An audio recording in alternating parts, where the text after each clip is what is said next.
24/7 hands-on video solutions for art activities. We are an EdTech textbook publishers.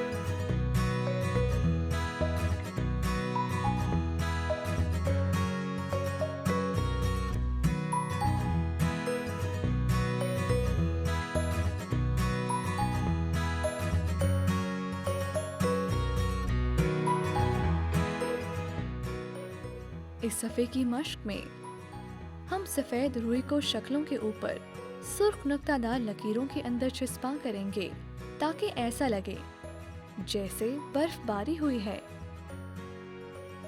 सफ़ेद रुई को सुर्ख लाइनों के अंदर चिस्पा करें और रुई लगाते वक्त इस बात का ख्याल रखें कि रुई बहुत ज़्यादा मोटी ना हो और सिर्फ